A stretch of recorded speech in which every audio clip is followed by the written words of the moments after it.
Hi viewers, வணக்கம் and welcome to your Garnish your life channel. இந்த எபிசோட்ல ஒரு ரொம்ப இன்ஃபர்மேட்டிவான ஒரு வீடியோ பார்க்க போறோம். என்ன அப்படினா ஜெர்மனில எக்கச்சக்கமான இன்சூரன்ஸ் இருக்கும். சில நேரங்கள்ல வந்து எல்லாரும் எல்லா இன்சூரன்ஸ் எடுத்துக்க மாட்டோம். ஆனா கார் வச்சிருந்தா கண்டிப்பா நம்ம இன்சூரன்ஸ் எடுத்துப்போம். அத பத்தின ஒரு வீடியோ தான் இன்னைக்கு நம்ம பார்க்க போறோம். அதாவது ஜெர்மனில மோஸ்ட் ஆஃப் த இடத்துல பார்த்தோம் அப்படினா அபார்ட்மெண்ட் லிவிங் இருக்கிறவங்க எல்லாருக்குமே வந்து பார்க்கிங் அப்படிங்கிறது தனியா அவங்களுக்கு இருக்காது. சோ ஸ்ட்ரீட் பார்க்கிங்ல தான் இருக்கும். அப்படி ஒரு நாள் நாங்க ஸ்ட்ரீட் பார்க்கிங் பண்ணிட்டு வந்ததுக்கு அப்புறம் பார்த்தா திடீர்னு வீட்ல வந்து போலீஸ் வந்து ஒரு பெல் போட்டாங்க. என்னடா பெல் அடிக்குது அப்படின்னு பார்த்தா காரோட நம்பர் சொல்லி இது உங்களோட காரா, உங்களோட வண்டி வந்து ஆக்சிடென்ட் ஆயிடுச்சு அப்படின்ற மாதிரி சொன்னாங்க. என்னடான்னு சொல்லிட்டு அப்படியே பதறி அடிச்சுட்டு கீழே போனால் நல்லா வண்டி வந்து ஃபுல்லாக ஸ்க்ராச்சஸ் ஆகி பெண்ட் ஆகி இருந்திருக்கு. என்னென்னு பார்த்தா ஒரு பஸ் வந்து அதாவது டபுள் டக்கர் பஸ்ன்னு சொல்லுவோம் இல்லையா, கனெக்டட் பஸ்ஸு, அந்த பஸ்ஸு வந்து டேர்ன் ஆகும்போது அதோட எட்ஜில் வந்து வண்டியை ஃபுல்லாக ஸ்க்ராச் பண்ணிவிட்டு நல்லா பெண்ட் பண்ணிவிட்டு அவங்க போயிருந்தாங்க. ஸோ இது வந்து ஒரு பப்ளிக்கில் நடந்ததுனால, அதாவது ஒரு ஹாஃப் ஆஃப் அப்படின்னு சொல்லுவாங்க. ஹாம்பர்கில் இருக்கிற பஸ்ஸோட கனெக்டிவிட்டிக்கெல்லாம் ஹாஃப் ஆஃப் அதாவது ஹச்விவி அப்படின்னு சொல்லுவாங்க. ஸோ அவங்க இமீடியட்டாக அவங்க தான் மிஸ்டேக் பண்ணியிருக்காங்க அப்படின்னு சொன்ன உடனே பஸ்ஸை நிப்பாட்டிட்டு அவங்களே போலீஸ்க்கும் கால் பண்ணிட்டாங்க. ஸோ போலீஸ் வந்து எங்களுக்கு வந்து கால் பண்ணி வந்து பாருங்க அப்படின்னு சொன்னாங்க. ஸோ அவங்க வந்து சில டீட்டெயில்ஸ் எல்லாம் கேட்டாங்க. இன்சூரன்ஸ் என்ன இன்சூரன்ஸ் வச்சுருக்கீங்க, அதுக்கப்புறம் அதுக்கடுத்து என்ன ப்ரொசீஜர் பண்ணணும் அப்படின்னு சொல்லிட்டாங்க. அன்ஃபார்ச்சுனேட்லி அந்த டைம் வந்து என்னோட ஹஸ்பண்ட் வந்து ஆஃபீஸ் விஷயமா ட்ராவலில் இருந்தார். ஸோ ஒரு 4-5 நாள் கழித்து வந்து தான் எங்களோட ஃபர்தர் ஸ்டெப்ஸ் எங்களால் எடுக்க முடிஞ்சது. இதுதான் ஃபர்ஸ்ட் சிச்சுவேஷன். அதுக்கப்புறம் நாங்கள் என்னென்ன ஸ்டெப்பெல்லாம் எடுத்து எந்த இன்சூரன்ஸ் மூலியமாக நாங்கள் எப்படி அது கிளைம் பண்ணோம் அப்படிங்கிறத கண்டினியூஸாக எடுத்து நம்ம பார்க்க போகிறோம். நெக்ஸ்ட் என்ன ஆச்சு அப்படின்னா, நாங்கள் வந்து ஒரு குட்டாchter அப்படின்னு ஜெர்மனியில் வந்து சொல்லுவாங்க. அதாவது அசஸ் பண்ணுறவங்க, நம்ம ஏதாவது ஒரு ப்ராப்பர்ட்டி வாங்கினாலோ இல்லைனா ஒரு கார் வாங்கினாலோ ஏதாவது டேமேஜ் ஆனாலோ அதை அசஸ் பண்ணி இதுக்கு வந்து நம்ம என்ன எடுக்கணும், அடுத்த ஸ்டெப்பை என்ன பண்ணணும், அதோட வேல்யூ எப்படி இருக்குது அப்படின்ற அசஸ் பண்ணி சொல்கிறவங்க தான் டாய்ச்சில் வந்து, அதாவது ஜெர்மனில் வந்து gutachter அப்படின்னு சொல்லுவாங்க. ஸோ என்னோட ஹஸ்பண்ட் வந்து அவங்களுக்கு கால் பண்ணி அவங்க ஒரு அப்பாயின்மெண்ட் வாங்கிட்டு எங்களோட கார் வந்து பார்த்தாங்க. பார்த்துட்டு சில செக்லிஸ்ட் எல்லாம் பண்ணிவிட்டு உங்கள் கார் வந்து ஒரு ஒர்க் ஷாப்பில் போய் நான் அட்ரஸ் கொடுக்குறேன், நீங்கள் அங்கே போய் செக் பண்ணிக்கோங்க, ஏதாவது இஷ்யூஸ் இருந்தது அப்படின்னா அவங்க கரெக்ட் பண்ணி கொடுத்துருவாங்கன்னு சொல்லிட்டு நாங்கள் சரின்னு சொல்லிட்டு அங்கே போய் கார் எடுத்துகிட்டு போனால் அவங்க வந்து வீல் அலைன்மெண்ட் மட்டும் கொஞ்சம் மாறி இருக்குது, அதை அட்ஜஸ்ட் பண்ணி கொடுத்துட்டாங்க. தே சார்ஜ் அரௌண்ட் 100 euros அப்படின்னு நினைக்கிறேன். அந்த பில்லையும் பத்திரமா வச்சுக்க சொல்லிட்டாங்க எங்களோட குட்டாக்டர். அதுக்கடுத்த ஸ்டெப் என்ன அப்படின்னா, அடுத்து வந்து நாங்கள் லாயரை போய் பார்க்கணும். ஸோ குட்டாக்டரே வந்து நீங்கள் ஒரு லாயரை போய் பாருங்கள் அப்படின்னு சொல்லிட்டு அவங்க சொன்னாங்க. எங்கள் ஏரியாவில் இருக்கிற ஒரு லாயரை வந்து நாங்கள் போய் அப்ரோச் பண்ணோம். அவங்க இமீடியட்டாக, அதுவும் இங்கே எல்லாருக்கிட்டையுமே அப்பாயின்மெண்ட் வாங்குறது அப்படிங்கிறது வந்து பெரிய விஷயம். ஸோ அவங்க ஒரு 3-4 days கழித்து அப்பாயின்மெண்ட் கொடுத்தாங்க. ஸோ எங்களோட சிச்சுவேஷன்ஸ் எல்லாத்தையுமே எக்ஸ்பிளைன் பண்ணோம். அந்த மாதிரி பண்ணும்போது அவங்க சில முக்கியமான டிப்ஸ் எல்லாம் கொடுத்தாங்க. அது கண்டிப்பாக எல்லாருக்குமே பயங்கர ஹெல்ப்ஃபுல்லாக இருக்கும்.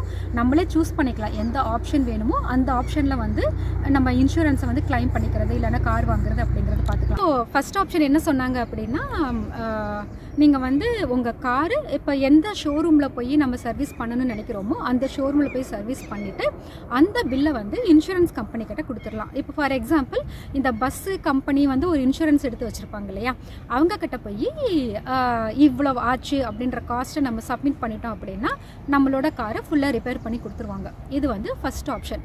செகண்ட் ஆப்ஷன் என்ன பண்ணலாம் அப்படின்னா, நம்மளே ஒரு ப்ரைவேட்டாக ஒரு இப்போ பப்ளிக்காக ஷோரூம் இல்லாமல் ஏதாவது குட்டி ஒர்க் ஷாப் அந்த மாதிரிலாம் இருக்கும் இல்லையா, அங்கே போய் நம்மளோட காரை நம்ம சர்வீஸ் பண்ணிவிட்டு ரிப்பேர் எல்லாம் பார்த்துட்டு மீதி அவங்க ஒரு அமௌண்ட் கொடுப்பாங்க. அதாவது உங்கள் காருக்கு வந்து இவ்வளோ டேமேஜ் ஆயிடுச்சு அப்படின்னா இந்த அளவு ஒரு அமௌண்ட்டுன்னு கொட்டேஷன் கொடுத்துருப்பாங்க. அதுக்கும் விட கம்மியாக நமக்கு செலவாச்சு அப்படின்னா நம்ம வந்து அங்கே போய் ரிப்பேர் பண்ணிக்கலாம். ஆனால் இதில் என்ன ஒரு சிக்கல் இருக்குது அப்படின்னா, அகைன் நம்மளோட காருக்கு வந்து ஏதாவது ஒரு இஷ்யூ வந்தது, ஏதாவது ஒரு ஆக்சிடெண்ட் ஆயிடுச்சு அப்படின்னா திருப்பி நம்மளால் இன்சூரன்ஸ் கிளைம் பண்ண முடியாது. ஏன்னா நம்ம வந்து அதோட வேல்யூவும் குறைஞ்சிரும். அப்புறம் பார்த்தீங்க அப்படின்னா அந்த ஒர்க் ஷாப்பு அவங்க தானே பண்ணி கொடுக்குறாங்க. இதை வந்து ஒரு ஷோரூம்லையோ இல்லைன்னா ஒரு BMW ஷோரூம் இல்லைன்னா மெர்சிடஸ் பென்ஸு ஆடி எங்கே நம்ம பண்ணோம்லோ அவங்கக்கிட்ட ஆத்தரைஸ்டு இடத்துல பண்ணோம் அப்படின்னா திருப்பி ஏதாவது ப்ராப்ளம் ஆச்சு அப்படின்னா அவங்க வந்து சர்வீஸ் பண்ணி கொடுப்பாங்க. இது வந்து செகண்ட் ஆப்ஷன். தேர்ட் ஆப்ஷன் என்ன அப்படின்னா, இந்த கார் எனக்கு வேணாம், ஏன்னா 2 ரீசன் இருக்குது எனக்கு வேணாம் அப்படின்னு சொல்கிறதுக்கு. ஏற்கனவே ஆக்சிடெண்ட் ஆன காரை வந்து நம்ம ரீசேல் பண்ணும்போது அதோட வேல்யூ பயங்கரமாக குறையும். அதனால் நம்ம என்ன தான் ஒரு சர்வீஸ் நல்லா பண்ணி அதை ரிப்பேர் பண்ணி வச்சுருந்தாலும் ஆக்சிடெண்ட் ஆன வண்டி அப்படின்ற ஒரு மைண்டில் ஒரு இருந்துக்கிட்டே இருக்கும். அதனால் அந்த கார் வேண்டாம் அப்படின்னு நாங்கள் யோசித்தோம். ஸோ அவங்கக்கிட்ட கேட்கும்போது இந்த 3rd ஆப்ஷனை வந்து சஜஸ்ட் பண்ணாங்க. அப்படின்னா நீங்கள் இந்த காரை செல் பண்ணிக்கோங்க. டேமேஜ் ஆனதுக்கான காஸ்ட்டை வந்து இன்சூரன்ஸ் கம்பெனி உங்களுக்கு கொடுத்துரும். ஸோ நீங்கள் கார் செல் பண்ணதோட அமௌண்ட்டு, அப்புறம் வந்து இன்சூரன்ஸ் கம்பெனி கொடுக்குற அமௌண்ட்டு, இது ரெண்டுமே ஆட் பண்ணோம்னா உங்களோட புது கார், அதாவது நீங்கள் எந்த கார் வாங்குறீங்களோ அதோட காஸ்ட்டு நமக்கு வந்து கிடச்சிரும். இதுதான் அவங்களும் சஜஸ்ட் பண்ணது, நாங்களும் இதை தான் கடைசியில் எடுத்துக்கிட்டோம். இதில் இன்னொரு முக்கியமான விஷயம் ஆடட் வேல்யூ என்ன அப்படின்னா, இப்போ வந்து நம்ம வந்து கார் புக் பண்ணிட்டோம், இந்த காரை விற்க போகிறோம், இன்னொரு கார் புக் பண்ணிட்டோம். அதுக்கான வெயிட்டிங் பீரியட் இருக்கு இல்லையா, அது வந்து மினிமம் அவங்க 3 வீக்ஸ், மினிமம் சொல்ல முடியாது, 3 வீக்ஸ் அரௌண்ட் 21 டேஸ்க்கு வந்து அவங்களுக்கு வந்து அலவன்சஸ் மாதிரி கொடுப்பாங்க. நம்ம வந்து கார் வந்து புக் பண்ணியிருந்திருக்கோம், நமக்கு இத்தனை நாள் வெயிட்டிங் பீரியடு, இந்த பழைய காரை விற்றுட்டோம் அப்படின்ற மாதிரி டீட்டெயில்ஸ் நம்ம ப்ரொவைட் பண்ணோம்னா நம்மளோட கார் புக் பண்ண டைம்லேருந்து நம்ம கைக்கு வர்ற வரைக்கும் உள்ள அமௌண்ட்டை வந்து நமக்கு கொடுத்துருவாங்க. அந்த 21 டேஸுக்கு வந்து பெர் டே 50 euros. அது டிபெண்ட்ஸ் ஆன் த காரோட சைஸை பொறுத்து அதோட வேல்யூ வந்து கொஞ்சம் முன்ன பின்ன ஆகலாம். ஸோ எங்களுக்கு டோட்டலாக கார் ஆக்சிடெண்ட் ஆனதுலேருந்து நாங்கள் கார் புக் பண்ணி இன்னொரு கார் வர்ற வரைக்கும் டைம் டியூரேஷன் பார்த்தீங்க அப்படின்னா 2 months.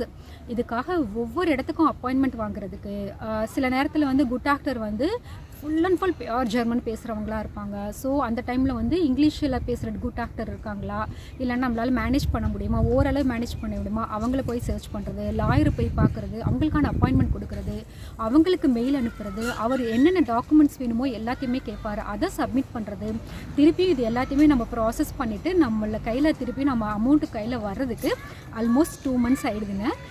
ஸோ நீங்கள் வந்து ஸ்ட்ரீட்டில் பார்க் பண்ணுறவங்களாக இருந்தீங்க அப்படின்னா இந்த 2 பாயிண்ட்டு சொல்கிறேன், ஞாபகம் வச்சுக்கோங்க. நீங்கள் எப்போ காரை பார்க் பண்ணாலும் முன்னாடி என்ன கார் இருக்குது, பின்னாடி என்ன கார் இருக்குது அப்படிங்கிறத வந்து ஃபோட்டோ எடுத்து வச்சுக்கோங்க. இது நானாக சொல்லலை, என்னோடய ஹஸ்பண்ட் வந்து எப்போயுமே காரை பார்க் பண்ணிவிட்டு அதை எப்போயுமே செய்வாங்க.